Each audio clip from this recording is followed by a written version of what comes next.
Well, thank you for coming to do the interview with us. Can you tell us your first and last name? My first name is Teddy. My last name is Shunnarah. And was Teddy your birth name, or did you change it when you came here? No, Teddy is my birth name. Okay. And when were you born? I was born on February the 8th, 1952. And how long did you grow up in Ramallah? I grew up in Ramallah until I was 13 years old. Okay. And can you tell us about your childhood? What was it like? My childhood, actually, it started out very wonderful. I was born in an old house at that time, and what's really what I learned about that house later as I was growing up is the basement floor are tiled like when the Romans tiled their streets. It got those rounded edges blocks, and that told me that was from Roman time. They must have built that house on a road or something. But that's the history there. I was born on the second room upstairs. It's called the Ilya. And I was born with the help of a midwife. You know, back then, you didn't go to the hospital. You called the midwife. She was a short lady, an Armenian lady. Her name was Nuzli. And I was born, they paid her, and I grew up. You know,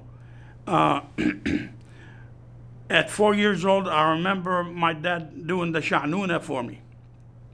It's like a tree. They put flowers on it and make it look really good. And life went on. You know, at age 5, my dad enrolled me in the Friends School.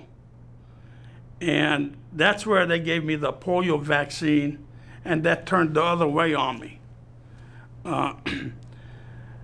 And I was in bed for 6 months like paralyzed, and then I started walking again. While I was in bed upstairs in the Ilya, I could hear the children outside playing the glad, which is the marbles, and they would play for rubber bands or something else like Lowe's or something. That's the kind of fun we had over there. We didn't have toys like they do in America, cars and toy trucks and toy airplanes. What we did was get a sardine can, tie a rope to it or a string, and that was the car. We just pulled it. Another thing I did, and I copied that from a friend, we used to get some wires and make some wheels out of the wires, then build a wired truck or car, and we put a long spike on it, and we do a round steering, and that's how you drove it. So we did our thing.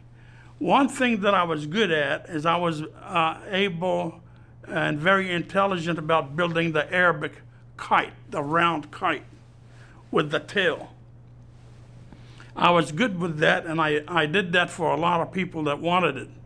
And it was fun to do, and it was fun to fly. Other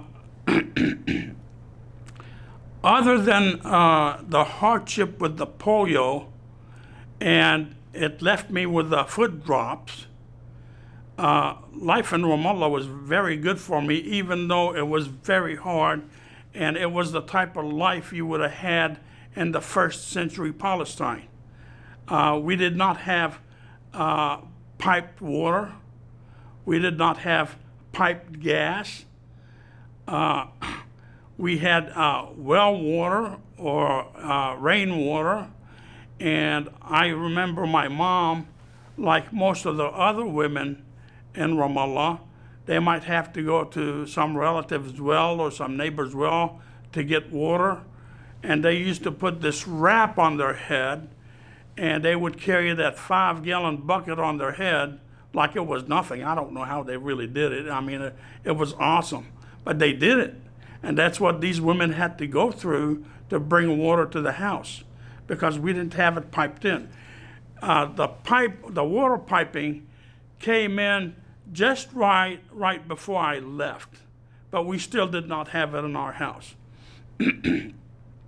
Today, the story in Ramallah is much different. They have water pipes, and they have pipes to every house. And amazingly, when I visited Ramallah in 2009, I looked at areas that was barren, and now they've got villas over there and high-rise buildings, and that got me excited. You know, I really enjoyed my stay in 2009. I also went there in 1981. That's when I met my wife. She's from Al-Taiba. She's the daughter of Hanna Adi, who was the head of the Boy Scouts in Al-Taiba. We got married in the Greek Catholic Melkite Church in Ramallah, Our Lady of Annunciation. And I brought her to America. And from her, I have 2 boys and 2 girls, a lovely family, and we've done well with education, and we're moving forward. But I want to go back to Ramallah. Life in Ramallah was a lot of fun, and it was a lot of hard work, especially when it was time to go and pick the olive trees.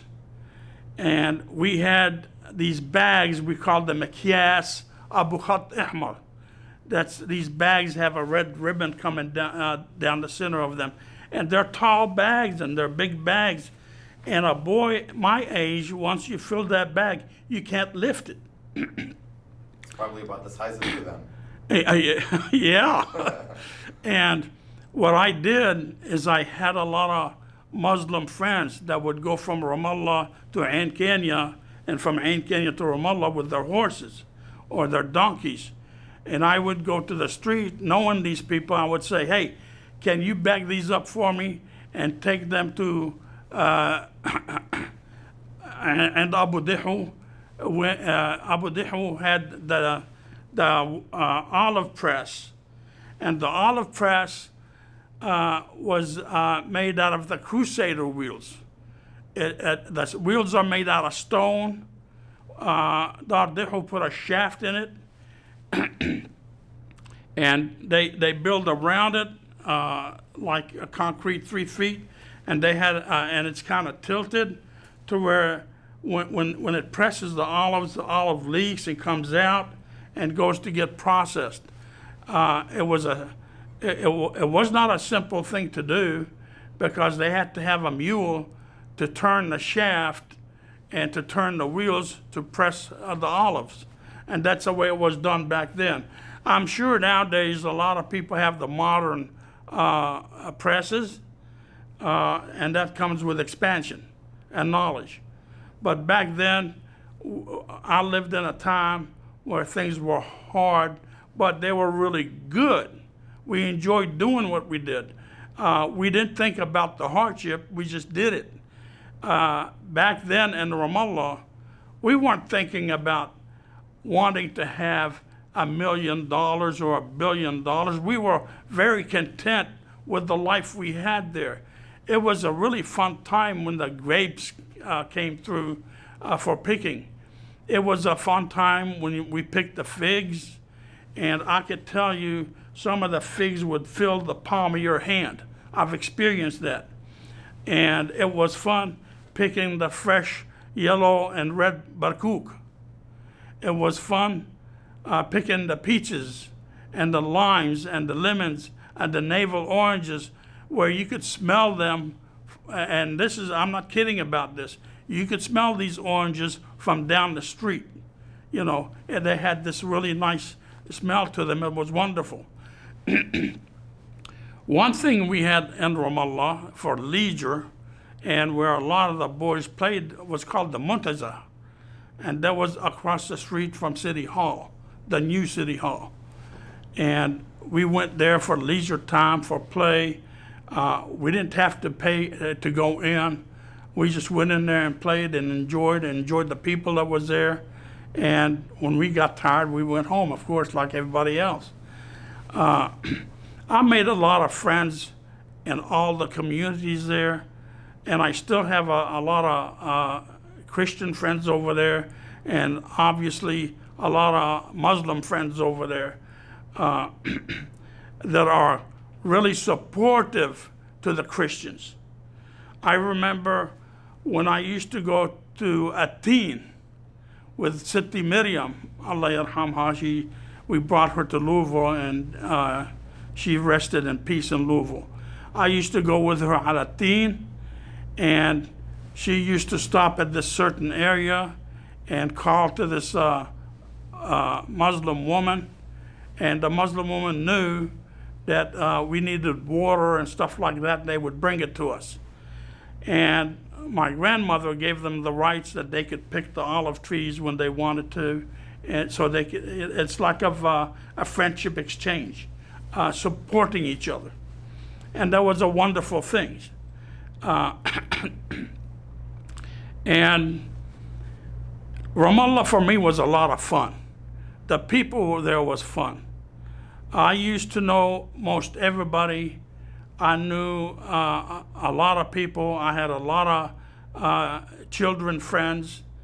You know, I don't want to mention any names because some of these boys are not with us anymore, unfortunately.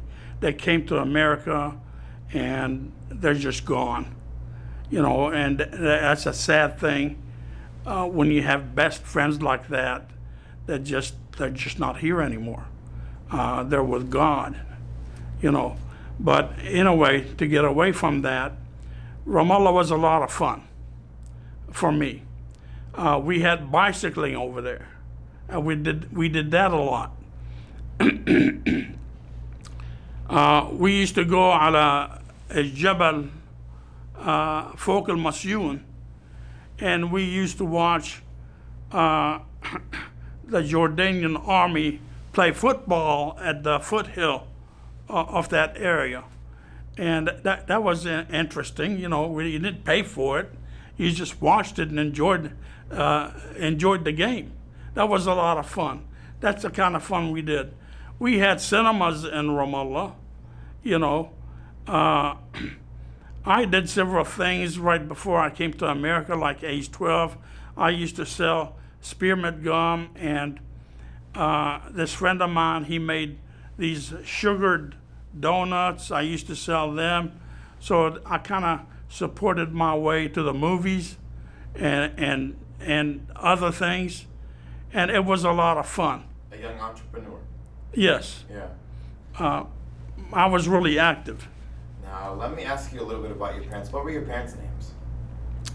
My father's name is Aziz Jamil Shunnarah, and he's the son of Jamil Shunnarah.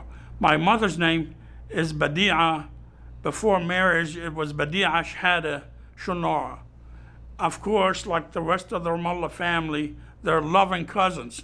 And that's the way it was. In fact, that's, you know, we just talked about this with a few people a couple of days ago when I got to Detroit. And it's not wrong, that's all they had. We weren't living in Europe where you had Italians or Germans or Greeks or, you know, Bosnians or, you know, like that. We were a one-net community, and a cousin normally married his cousin. That was the norms back in the day. Right. That's the way it went, that's the way it is, and you've got a blessed Ramallah family from that. That's right. You know. And do you remember the names of your grandparents? Yes, I do. On my mother's side is Shhada Khalil Shunnarah and Mis'ada Shatara. She's from the Shatara family. She was a wonderful lady, and my grandfather was a wonderful man. He always pulled the family together. No matter how expensive it was, there was always plenty of food. People came from Birmingham to his house, and gosh, sometimes we might have 150, 200 people over there, and the cigars would be smoking, you know, the drinks would be poured, the coffee would be served. and it was just a happy time. On my father's side, it's Jamil Shunnarah and and Miriam Shunnarah, and they're both they died in Louisville, and they was put to rest in Louisville. And which grandparents did you spend more time with?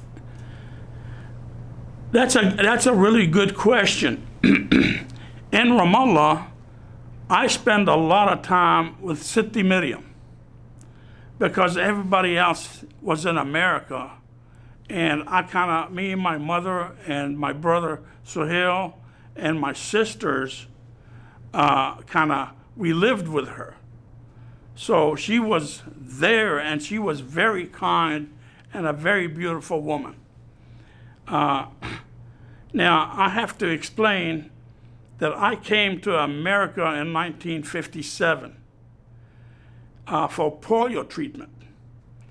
And I stayed here 2 years and went back. My sister, Susan, was born in America before we went back. Because obviously my mother conceived before she came to America, and then we went back. So Susan was an automatic American citizen. The rest of us had to take the test. That wasn't fun, by the way. We had to read a lot back in the day. And that happened. And again, I was living with Siti Miriam, and the house we lived in is the ownership or the parents of Jamil, Sidi Jamil Shunnarah, Zachariah Shunnarah, and Ibrahim Shunnarah. Zachariah and Ibrahim would be known best as the Birmingham people. Jamil would be known as best as Louisville, Kentucky, and that's just the way it was. But further than that, I was told the Shunnarahs originated in Louisville, and then a lot of them moved to Birmingham, and that's the way it was. And then, do you remember your guys' emigration from Ramallah to the United States? Like, how did you guys come? Did you guys go through Ellis Island? What was the whole process of that? A lot of people went, excuse me, through Ellis Island. That's a good question you brought up, and I like that. I heard a story about Sidi Jamil, that he got on a coal ship from Italy and came to the United States that way and came in through the lakes. Exactly what lake he came through and how he got here. But I heard stories that he came down and settled in Cincinnati for a bit before he came to Louisville. But Sidi Shahada was already established in Louisville, so they kind of gathered there. I came to the United States on the old propeller airplanes before the jets came about. And I believe we went to Beirut, from Beirut to England, and from England to the Kennedy Airport. And then we came by, I think, train or something to Louisville. I know when I was 13, I came with Sido Zachariah and a couple of other people from Ramallah. And I actually went to Birmingham, where my dad and my Khali Jad was waiting for me. And they picked me up from the airport there, and then by train we came to Louisville. Okay. And what made your family, when they first came, what made them go to Birmingham? What made them go to Louisville? Well,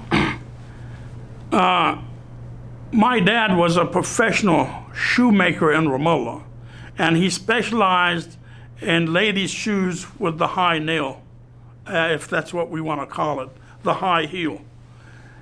And when he came to America, he didn't stay in his and do his craftsmanship. He didn't do shoes anymore. they went into mama and papa stores, corner grocery stores, and black neighborhoods. And that didn't fare well with my dad. So he became a salesman in the South.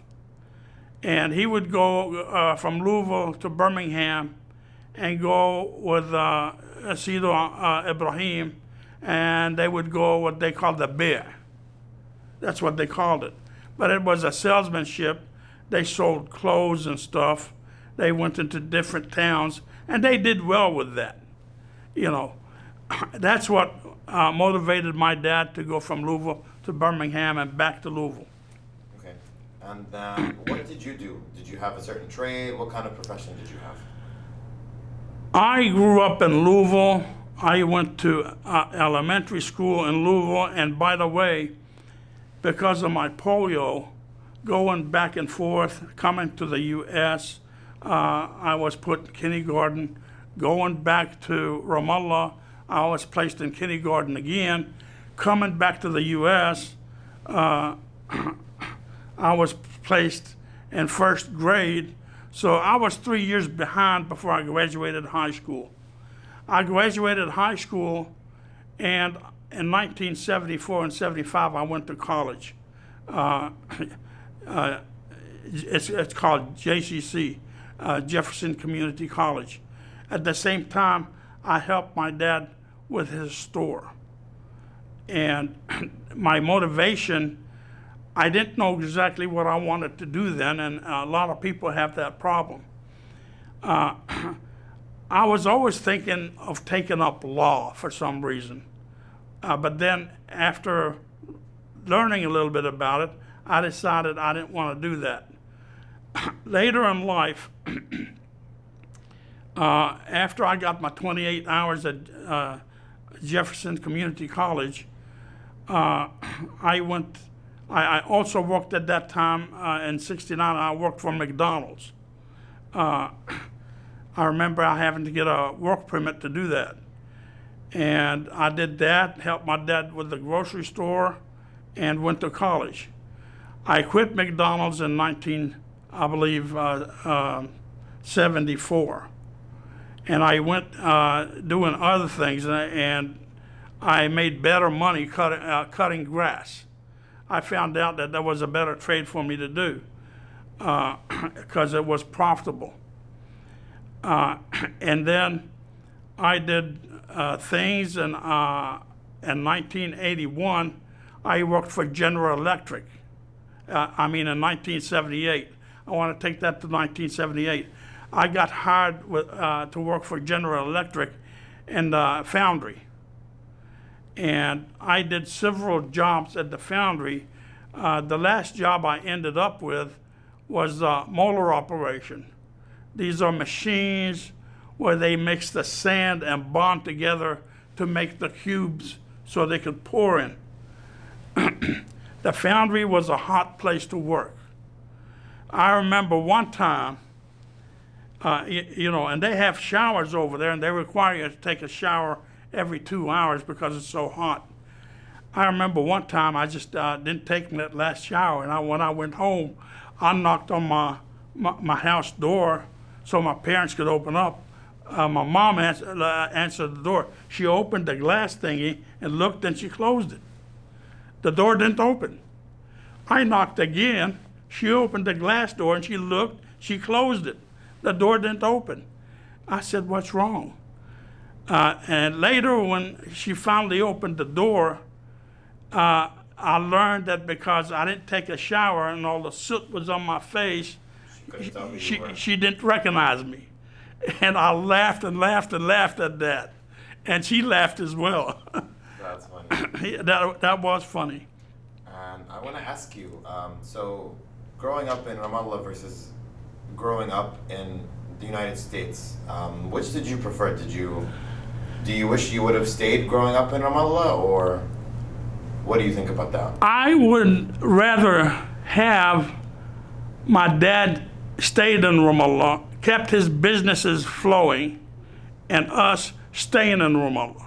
So you think you guys would have fared completely different? I think it would have been a lot different. I can't tell you if it would have been better or worse, but I think it would have been a lot different because a lot of people have fared well in the United States. And I love America. Don't misunderstand me. I love America. But America doesn't come without hardships as well. Okay? I had problems in America. I want to go back to General Electric at the foundry. I was assaulted there by around 100 or plus people. And that's not a lie. There are lawyers in Louisville that know this. It's documented in the courts, you know. And I was assaulted. I was part of the working in the Muller operation is you have two pits which collect sand. And you have to shovel the sand from the lower pit to the upper pit, then from the upper pit to the floor. And that's not something you do every day. That's something you do every once in a while. Once they fill up, you have to clear them out. A woman by the name of Virginia came and said, the foreman wants to talk to you. Okay, I went up. The foreman wants to talk to me. When I got on the floor, men came from every direction. And I remember going through the line 5 times, but that was done twice because I had to go back 5 times, you know, and I ended up on the floor. I was kicked with people wearing cowboy boots. I was hit with shovel handles. And after the fact, I went and called the city police, and they said, we can't come out there, that's private property. You need to call the GE guards. And I did that. And I know they took a report, but no one would share that report with me. I mean, for what reason do you think that was? Several. Number one, that was at the time when the Iranian crisis was going on. And I think that was one reason. The second reason, people in the foundry asked me to buy them some whiskey out of my money, and I refused. And I told them I'm here to work, not to supply your drinking habit, and I'm not going to do that. I think that's the second reason. And the third reason is I'm from the Middle East. When the Iranian crisis happened, somebody went out and said, hey, Ted's from the Middle East. And things happened. I don't know how to explain it better than that. These are the facts I'm giving you. This is what I know. So growing up in the South as, you know, like an Arab American, a Palestinian, I wanted to ask if you faced any hardships, but I did. You did. I faced a lot of hardships. There's a lot of racial issues with different communities, okay? We had problems operating the grocery stores in the black neighborhoods. We had problems with white people as well. But one community I fared in, I had friends in, was the Irish community. You know, they were good to me. I made friends. I used to give this one guy, when I worked at McDonald's, he wanted, I'm not going to mention any names, to leave the innocent. This one guy that was really a good friend of mine, him and his brother, he used to borrow my car. He worked for a Shell gas station, and he used to bring it back full. So that was a good thing. We had a good relationship there, a friendship type of relationship. That's great. Yeah. And you know, I want to go back to Ramallah a little bit. Yes. Do you remember what your house looked like? Stone, typical stone. It was old design stone. It was a simple house. The area where the big room is what we called al-bayt and ka'al-bayt. Ka'al-bayt is like the walkout basement, and there is where they kept the horses, the donkeys, the chickens, and the goats and sheep. في كعب. The upper level was for people. And as you face the door that's facing, I believe, one window's facing the east. You got east, west, north, and south. One window that's might be the door facing the west. That would be going toward Tel Aviv. On top of that was the Ilya.